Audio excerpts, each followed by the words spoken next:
నమస్కారం. తెలుగు జ్యోతి ఛానల్కు స్వాగతం, సుస్వాగతం. ఈ ఛానల్లో జాబిలి 3కు సంబంధించిన ప్రతి పాఠ్యాంశాన్ని 3 వీడియోలుగా చేయడం జరిగింది. మొదటి వీడియోలో పాఠ్యాంశాన్ని, రెండో వీడియోలో పాఠ్య వ్యాకరణాన్ని, మూడో వీడియోలో అర్థాలు, వచనాలు, వ్యతిరేక పదాలు, ఖాళీలు, ప్రశ్న జవాబులతో కూడిన నోట్స్ను కూడా ఇవ్వడం జరిగింది.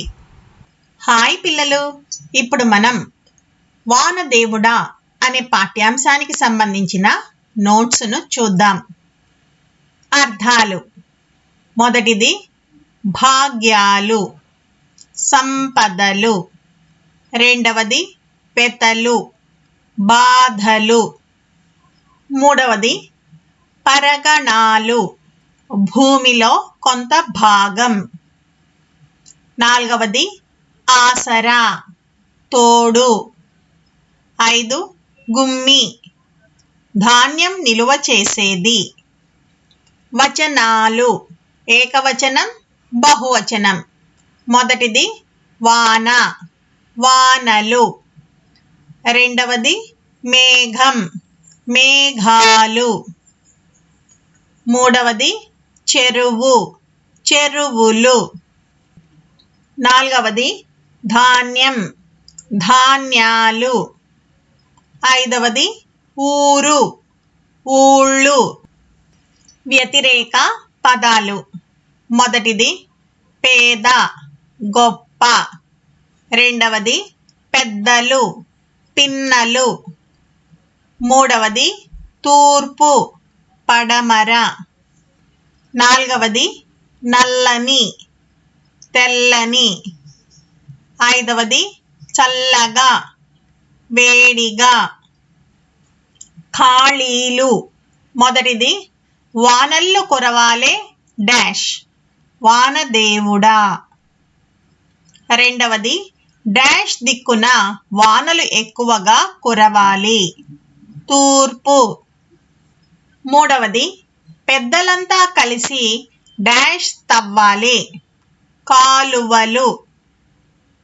నాలుగవది డాష్ పోయిన వాళ్ళంతా ఊళ్ళకు తిరిగి రావాలి, వలస. ఐదవది బతుకులన్నీ మారి డాష్ అందాలి, సౌభాగ్యం. ప్రశ్నలు, జవాబులు. మొదటి ప్రశ్న: పిల్లలు వానదేవుని ఏం కావాలని కోరుకుంటున్నారు? జవాబు: పిల్లలు వానదేవుని వర్షాలు బాగా కురవాలని కోరుకుంటున్నారు. రెండవ ప్రశ్న: వర్షాలు ఎలా కురుస్తాయి? జవాబు: సూర్యుని కిరణాలు నీటిపై పడి నీరు ఆవిరిగా మారి పైకి పోయి మేఘాలుగా ఏర్పడతాయి. ఆ మేఘాలు చల్లబడినప్పుడు వర్షాలు కురుస్తాయి. మూడవ ప్రశ్న: వానలు ఎందుకు కురవాలి? జవాబు: వానలు కురిస్తేనే పంటలు బాగా పండుతాయి, లేకపోతే మనకు ఆహారం దొరకదు. కాబట్టి వానలు కురవాలి. నాలుగవ ప్రశ్న: చెరువులు నిండితే ఏమవుతుంది? జవాబు: చెరువులు నిండితే పొలాలకు కావలసిన నీరు దొరికి పంటలు బాగా పండుతాయి, రైతుల బాధలన్నీ తీరుతాయి. కాబట్టి చెరువులు నిండాలి. ఐదవ ప్రశ్న: వానలు బాగా కురవడం వలన లాభాలు ఏమిటి? జవాబు: వానలు బాగా కురవడం వలన కలిగే లాభాలు: మొదటిది పంటలు బాగా పండుతాయి. 2 పేదలకు పని, ఆహారం దొరుకుతాయి. 3 వలస వెళ్ళిన వారు తిరిగి ఊళ్ళకు వస్తారు. 4 ప్రజల బాధలు తీరి సౌభాగ్యవంతులుగా మారతారు. ఈ వీడియో మీకు నచ్చినట్టయితే లైక్, షేర్ మరియు సబ్స్క్రైబ్ చేయండి. కొత్త వీడియో నోటిఫికేషన్ కొరకు బెల్ ఐకాన్ను ట్యాప్ చేయండి.